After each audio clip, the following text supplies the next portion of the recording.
Welcome to the Joy Lab podcast, where we help you uncover and foster your most joyful self. Your hosts, Dr. Henry Emmons and Dr. Amy Prasek, bring you the ideal mix of soulful and scientifically sound tools to spark your joy, even when it feels dark.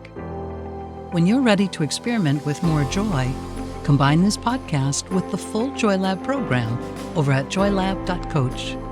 Hello, I'm Henry Emmons, and welcome to Joy Lab. And I'm Amy Prasek. Here at Joy Lab, we infuse science with soul to help you uncover joy. To do that, we focus on building the elements of joy. Those are the positive emotions and inner states that become the building blocks for a joyful life. The element for this episode is resilience. We're working on the second root of resilience that Henry introduced in his book, The Chemistry of Calm. That root is managing energy.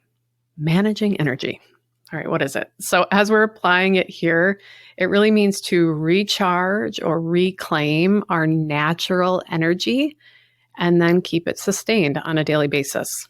We're all wired for this balance of energy, which includes surges and rest, but maintaining this overall tank, this container of resilience as well, keeping it full enough.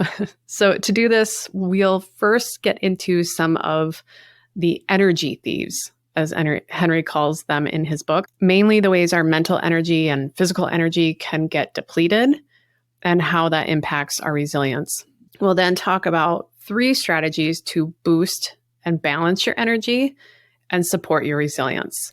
So the first energy thief to talk about is oxidative stress. And Henry, you described oxidative stress in your book as rusting from the inside out, which is very descriptive. I love it, and I'm concerned about it. But can you explain that more and how it relates to a feeling of depletion or sort of this erosion of resilience? Sure. Yeah, I guess we would be concerned if we were rusting from the inside out, wouldn't we? Get your attention. So we don't usually think about this, but there is no storehouse for energy in our bodies. We don't have a battery pack that we can draw energy from. So each one of our cells has to make its own energy. And it does that in these tiny little energy plants that are called mitochondria. Now, our bodies have to supply all of the ingredients needed for this process. And then there's also kind of a mess to clean up afterward. Now, oxygen is one of the most important ingredients for this, and the process of breaking it down is what we call oxidation. And it leaves byproducts, the mess I referred to, that are known as free radicals. I don't know why they call it radical, but that it's free radicals. And they can be harmful if there are too many of them. So we're fine as long as we have enough antioxidants to neutralize those. But when things get out of balance, then the cell itself can be damaged. And that's what's called oxidative stress. And it is weirdly similar to what happens when iron is left outside in the elements for too long and it starts to rust out. That's also called oxidation. Now, still, we can handle this for short periods of time. Our bodies really are resilient. But if it goes on too long, it is pretty hard on us. And if you think about what these last few years have been like, almost everybody I talked to, especially early in the pandemic, felt so tired. We are not built for that intense, unrelenting stress. And I think fatigue is kind of an early warning sign. Something is off, and our body is telling us to do something about it. I don't know if you'll remember this, everybody listening. And Henry, there was a lot of talk early in the pandemic about languishing. Do you remember that? I don't. I was probably languishing at the time. Right. Couldn't read. I was not feeling it. So maybe some of you remember this.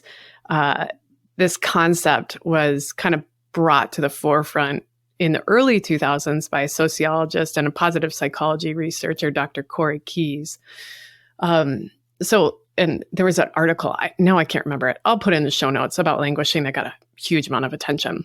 So languishing is not like a diagnosis or anything, but it sits in that space of no diagnosis and also what the APA notes as the absence of mental health, which is an interesting term. But I kind of get it. So, but I describe it as this feeling of meh, just kind of empty, tired, meh, like completely embodied meh. That's what languishing feels like to me. But I also think that's what resting from the inside out feels like. I think there's a lot of oxidative stress in languishing. Maybe the title of that article wouldn't have gotten so much attention if it was called, you're experiencing oxidative stress. Languishing is kind of this more interesting, sexy concept, and maybe not so complex as languishing sounds, but maybe we're just completely rusted out and need to fill our resilience tank back up. Just a tangent there, but maybe that gives a little bit of the feeling of what we're kind of going after with this oxidative stress that folks can relate to. Now, the second energy thief is blood sugar dysregulation. This thief can also be a natural consequence of oxidative stress. And what's happening in the body seems to me like good intentions that just get skewed because, as you said, Henry, we are not made to hold stress in this unrelenting, chronic way. So our body wants us to really move into a rest and digest process after a stress surge. But when the stress doesn't let up, the natural stress response can ironically itself create more stress. So I'll give a quick explanation. Something stressful happens. So stress hormones like cortisol are released, insulin drops, our body tissues then become less sensitive to insulin, and blood sugar rises. These are all really good things when we need to react to the stressor. And it is a system that's super effective for a physical response that expends energy. So appetite also increases, setting us up for that rest and digest process that the body wants after stress. But then the stress doesn't let up. If you were here for our boiling water episode, it just continues to get cranked up to high, perhaps, or at least it doesn't release. So then that increased appetite can lead to frequent overeating. This kind of stress-related weight gain is often centered around the stomach, which itself increases the release of stress hormones. So then insulin drops again and blood sugar can surge. And then this type of constant cycling can lead to insulin resistance. One more thing.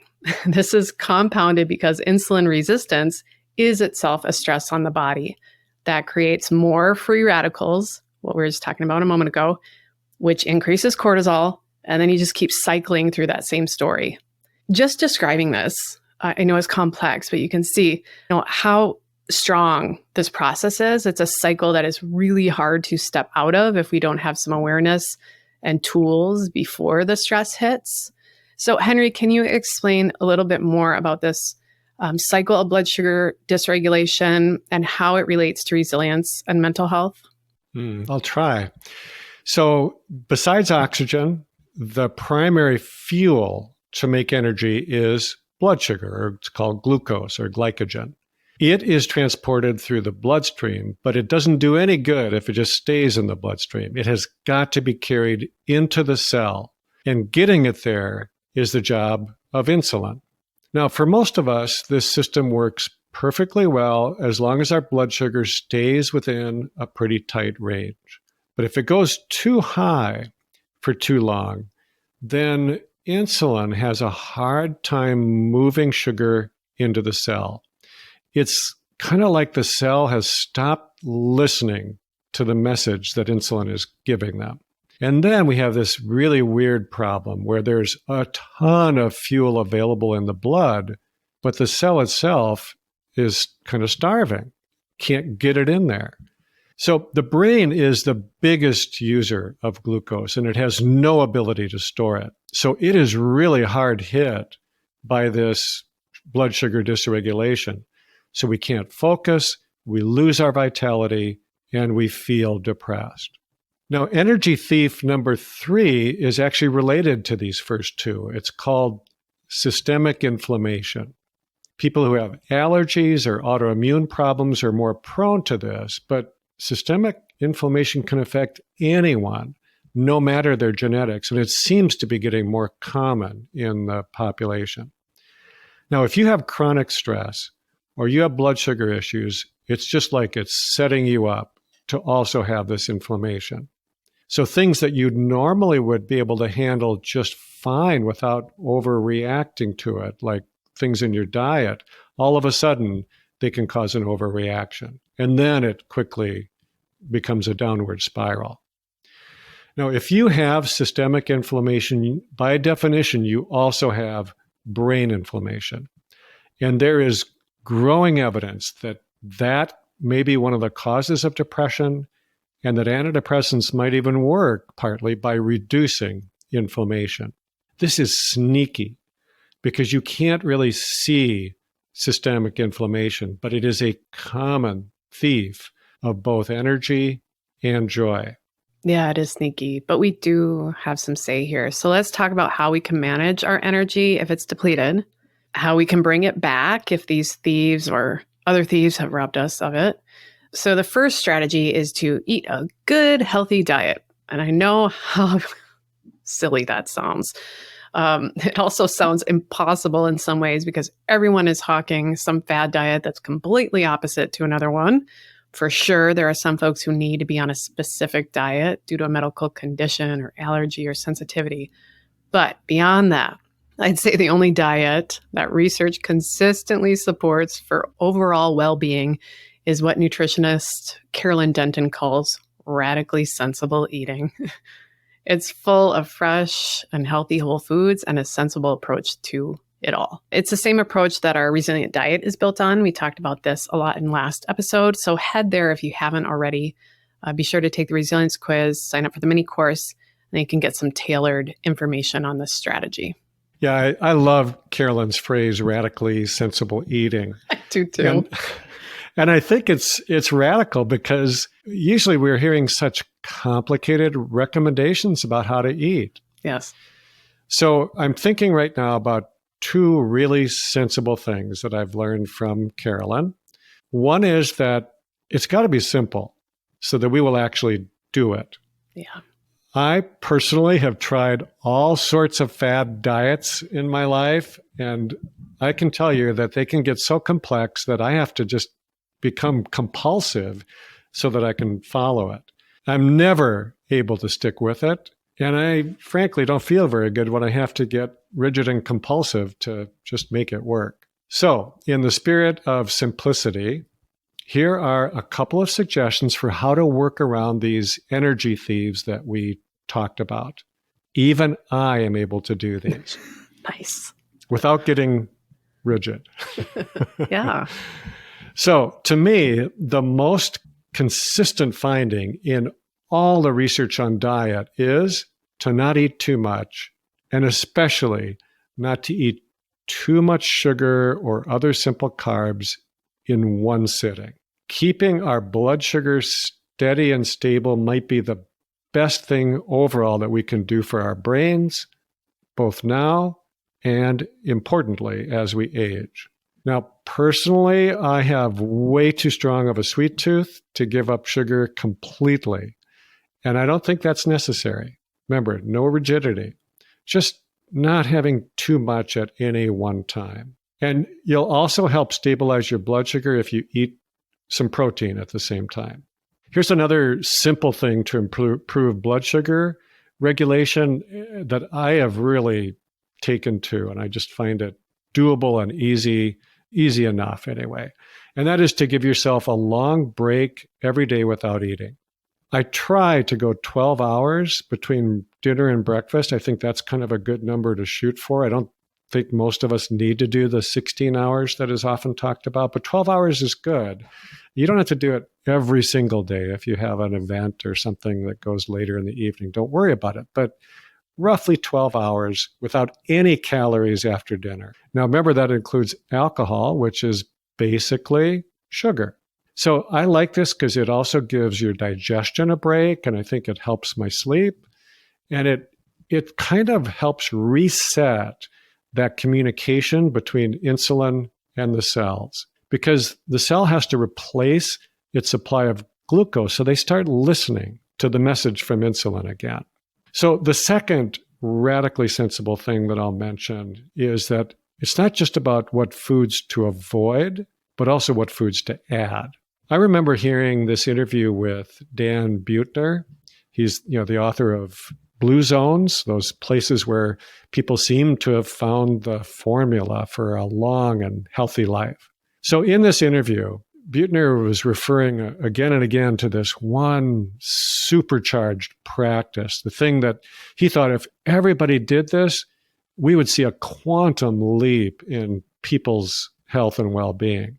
Now, he did a really good job of kind of teasing this for kind of a long time without revealing it. So I was really waiting to hear what this was. I was ready to jump out there and start doing it immediately. And then he finally says, eat beans every day. All right. Yeah. So I'll be honest, I haven't done it every day, but I have moved in that direction because it actually makes a lot of sense to me. Beans have so much fiber, and adding more fiber to our diets helps with all three of these energy thieves. Plus, it's really good for our guts and for the microbiome that we are hearing so much about these days, which is super important for our overall health. Beans need like a new marketing campaign, like Brussels sprouts and all the other ones got.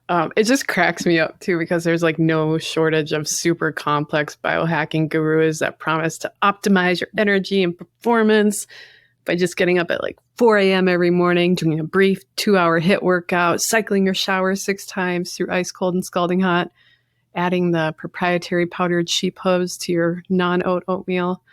And then Buettner's like, yeah, just eat some more beans. That's it. I love that. So in the theme of simplicity, the second strategy is to supplement wisely. We talked about this a bit last episode, but for this, let's get more specific for energy support. Just to note, we'll put the names and links to all the supplements we talk about in the show notes. So I'll start with one of my favorite supplements, which is EGCG. It's found in many foods like beans, also fruits and nuts. I like to get it through green tea or matcha. I sometimes supplement with it. There's some good EGCG supplements. But what are some of your favorites, Henry, or the ones you use most often in practice? Well, I also love to drink green tea, which I do pretty much throughout during every the day. Episode too. If you hear any, during our podcast. Clanking that's right. of a teacup, that's Henry's EGCG. That's right. So let me say that I think supplements are meant to be just that. They supplement our diets, but they do not replace good, healthy foods. So if blood sugar is still an issue, for example, be sure that you deal with that too. That said, here are some good energy boosting supplements. I almost always recommend a good B complex, really to most of my patients. The B vitamins are needed by the mitochondria that we talked about to make energy and by the brain to make neurotransmitters. They're just super important. They're also pretty good antioxidants, that can neutralize those free radicals we talked about. So I think they're really important when we go through periods of high stress. And they also, I believe, can be protecting our brains as we age.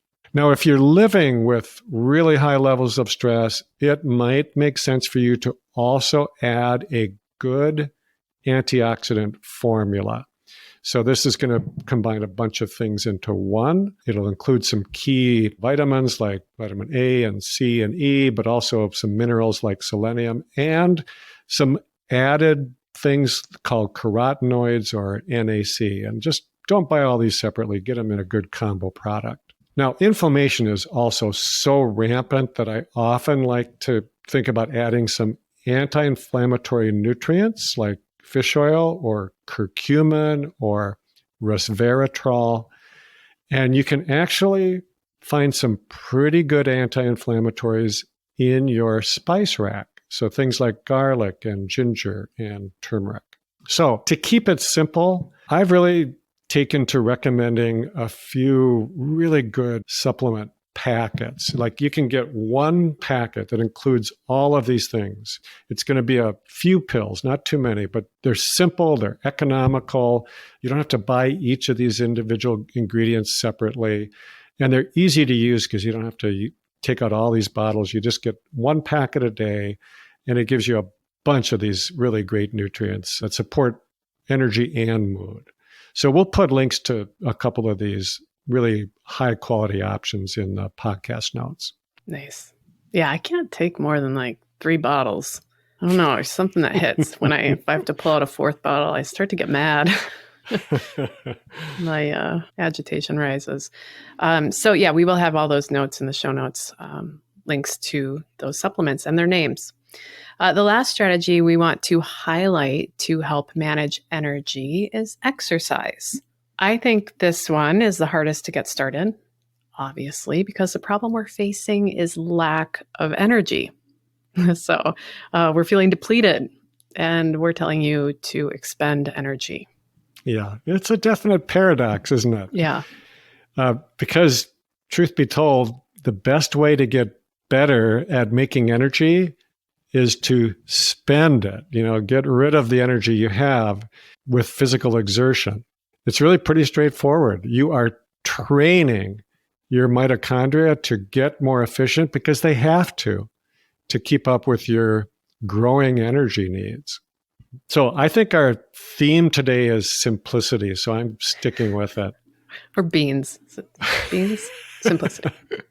Yeah. I have tried to keep exercising throughout my life. And just like I'm drawn into fad diets, I have also gotten drawn into a bunch of kind of intense or regimented exercise programs. I hear you.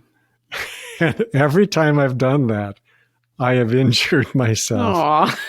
Every time. I am not kidding. So finally, during the COVID lockdown, we got our dog, Bodhi. And every morning, more or less, I take Bodhi out for a 30 to 45-minute walk. Might even do it again later in the day. Now, I still think there is value in more intensive kinds of exercise, like lifting weights or doing some intervals. But honestly, I think walking is the perfect exercise. It will, without doubt, help to improve your insulin sensitivity, reduce inflammation, get rid of the extra effects that stress causes in your body.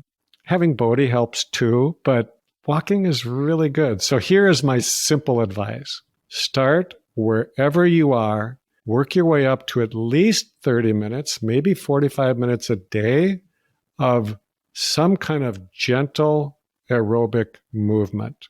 Go at a comfortable pace. Maybe you can get your heart rate up to about 100 beats a minute. Doesn't really have to go higher than that.